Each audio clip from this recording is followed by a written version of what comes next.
রাজধানীর আদি বুড়িগঙ্গা চ্যানেলের হারানো নাব্যতা ও স্বাভাবিক পরিবেশ ফিরিয়ে আনতে দুরানি খাল ও সংলগ্ন এলাকায় পরিচ্ছন্নতা অভিযান শুরু করেছে ঢাকা জেলা প্রশাসন ও স্বেচ্ছাসেবী সংগঠন বিডি ক্লিন। শুক্রবার সেকশন ব্রিজ সংলগ্ন আদি বুড়িগঙ্গা চ্যানেলের অংশে আনুষ্ঠানিকভাবে এই কার্যক্রমের উদ্বোধন করা হয়।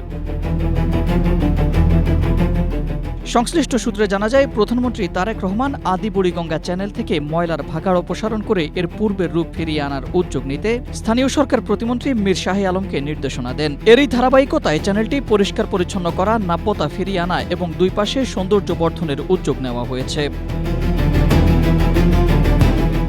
পরিচ্ছন্নতা অভিযানে প্রতিমন্ত্রী মীর শাহে আলম ছাড়াও উপস্থিত ছিলেন ঢাকা দক্ষিণ সিটি কর্পোরেশনের প্রশাসক মোহাম্মদ আব্দুস সালাম। নগদ নিয়ে এলো হার নামানা হার অফার। সর্বনিম্ন 10,000 টাকা রেমিটেন্স নগদে পাঠালে থাকছে স্বর্ণের হার জেতার সুযোগ। ঢাকা 7 আসনের সংসদ সদস্য হামিদুর রহমান এবং ঢাকা জেলা প্রশাসক ফরিদা খানম পরিচ্ছন্নতা কার্যক্রমের উদ্বোধন করে স্থানীয় সরকার প্রতিমন্ত্রী মীর শাহে আলম বলেন, পরিবেশ ও জনস্বাস্থ্য রক্ষায় খাল ও নদীগুলোকে ময়লা আবর্জনা মুক্ত রাখা অপরিহার্য।